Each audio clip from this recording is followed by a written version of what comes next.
記得西加航空呢一度咧，絕對唔會幫你 plan 行程嘅，唔會話俾你聽啊 day 1你去呢度啦 ，day 2我去呢度，跟住去嗰間嘢食飯啦，幾好價咁。反而咧就會將當地嘅特色話俾你聽，有趣嘅嘢話俾你聽，或者當地人佢哋嘅旅遊方向話俾你聽，咁你自己選擇攞個參考。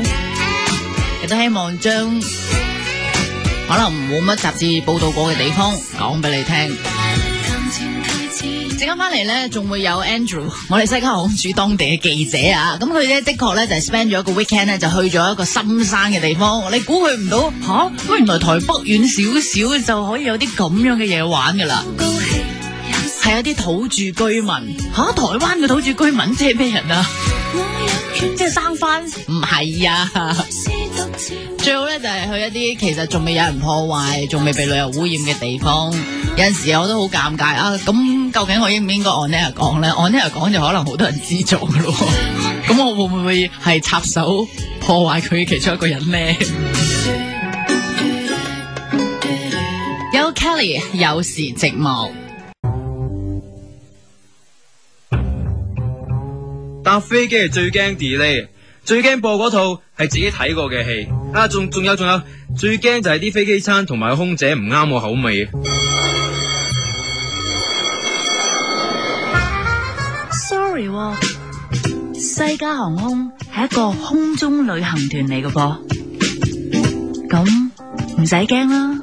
But maybe you can hear yourself someplace.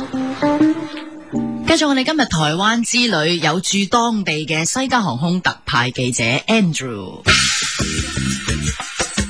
咁其實咧今日揾阿 Andrew 咧，最想講咧就係佢啱啱去完喺台北市附近嘅一個叫做郊區啊。嗰度其實咧係一個泰雅民族嘅一個故鄉嚟噶。咩叫泰雅族？就係一啲原住民咯，佢係一個族人嚟嘅，佢哋個族叫泰雅族。咁所以嗰度就最出名嘅地方就係因為佢哋係上帝的部落啊。講到好神聖喎，你可唔可以解釋？係講到好神聖咁，其實係因為咧本身佢嗰個地方咧就喺個深山入邊嘅，咁所以我就約咗幾個朋友啦，都成10個8個，咁佢哋就要喺台北揸車落到去一個叫做新竹縣啦，咁跟住就再入去深山，總共揸車其實都揸咗成4-5個鐘頭車，咁但係沿路你都可以喺唔同嘅地方去停一停，跟住睇一睇咯。新竹縣其實都係屬於台北嘅喎，係咪啊？台北嘅下邊㗎啦，已經係南啲少少，又未對台中，未對台南咁樣咯。OK， 不過呢個地方吸引你咧，就係因為佢真係住咗一啲台灣嘅原住居民喺度啊。係啊，因為其實呢個地方咧，佢係1995年左右咧先開始有呢個路起好條路嘅，咁所以基本上佢哋而家都係10幾年嘅歷史，咁所以基本上好多人啊事啊都仍然係好原始啦，咁風光亦都係未被其他人破壞，咁所以你上到去其實係好靚嘅地方咯。喂，咁照你所講，95年之前咧，佢哋係封閉㗎，與世隔絕㗎。與世隔絕咯，如果你要出嚟市區嘅話，就行路行幾10個鐘頭咁樣咯。咦，好特別喎！你諗下，我哋揸車都揸3個鐘頭山路啦，咁你行路可能要行1日半日嘅喎，真係。咁呢個地方就叫做司馬庫斯。係啊。咁入到去啦，係咪真係如你幻想中咁原始啊、咁獨特啊咁咧？有啲咩睇咧？其實佢呢個地方咧已經開始慢慢有少少旅遊嘅建築㗎啦，包括頭先我講嘅民宿啊，咁仲有啲山路啊，咁其實沿路咧都有好多旅遊嘅特色啦。譬如我早排去就應該喺個山上面都見到櫻花啦。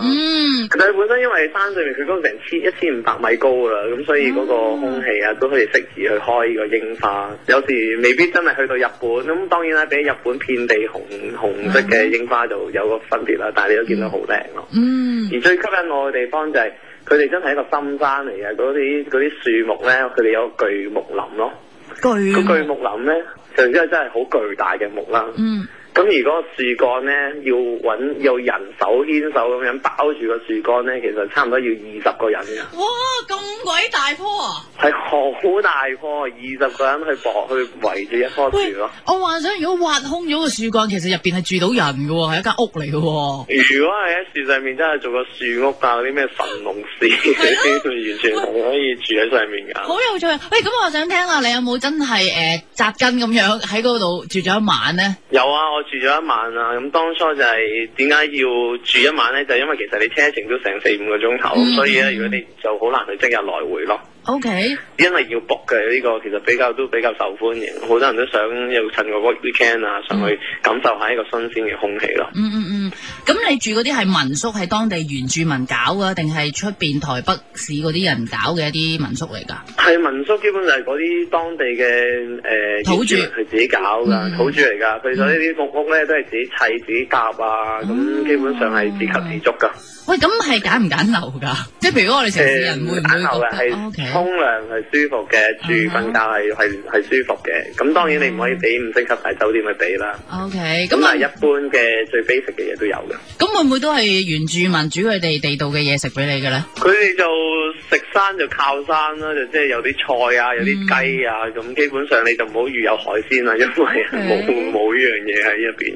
咁但係基本上嘢食係好食嘅，同埋新鮮嘅一定係。OK， 咁即係 Andrew 咧絕對推介呢一笪地方俾大家，即係過去一個 weekend 啦。不過咧，如果我哋香港過去到台北市咧，就要首先租架車先，因為應該係冇大型嘅公共交通工具可以到呢笪地方㗎，係咪？冇啊，唯一佢就去到嗰個縣嘅山腳咯。咁所以其實基本上喺台北嘅人通常都會租架車，咁就自己有埋 GPS，咁就已經可以上到去山上面咯。OK， 司馬庫斯啊，非常好嘅一個介紹啊，起碼我哋暫時香港都未大肆報道過嘅呢一笪其實好獨特嘅地方啊吓，深山部落。咁如果閣下去開台灣嘅話咧，或者直情台北啦，咁啊再揸3-4個鐘頭車可以去有另一番嘅體驗。係啊，你去完其實好舒服噶，因為啲空氣實在太清新啦。OK， 咁你去完一日已經可以去完世外桃源咁翻嚟。你好啦，其實你係咪過去做嘢噶？你定係過去玩噶？咁都有禮拜6日噶嘛。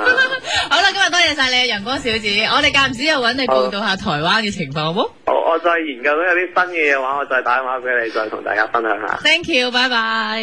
好，再一次唔該晒我哋嘅陽光小姐 Andrew 啦。咁佢開頭咧就俾咗一個大方向俾大家嘅。咁因為好多人 plan 行程方面咧，可能都會一嚿雲，開頭都無從入手啊，可以點咧？如果你去慣去熟就話啫，咁啊第一次應該可以點咧？咁 Andrew 都提供咗好好嘅資料俾你啦。可能喺台灣試過地道美食，行過書局，可以搭巴士去一啲嘅 day trip， 甚至搭高鐵去埋高雄，都係2個鐘內嘅事啫。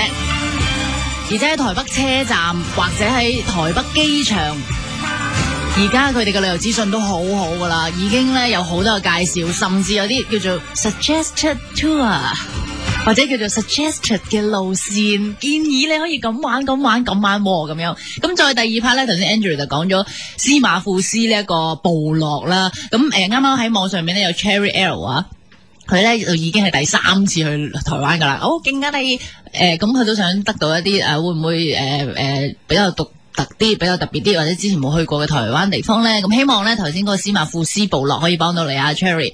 咁啊喺Travel Live Chat Room 嗰度，咁嗰條 link 咧就可以喺 my903.com 西加航個 blog 度，你就睇到嗰條 link 噶啦。咁你 click 入去咧就可以 live chat。如果你哋閣下有啲咩台灣資料啊，或者係你係台灣通嚟嘅都係，咁而家咧喺 chat room 度咧有好多人等緊啊，問你關於一啲台灣嘅資料啊。咁你喺我 my903.com 西加航個 blog 右手邊嗰度就有一個 Travel Live Chat。咁你咧 click 入去嗰條 link 入邊咧，咁就可以幫到呢啲朋友 live chat，佢哋得到一啲即時嘅資訊啦。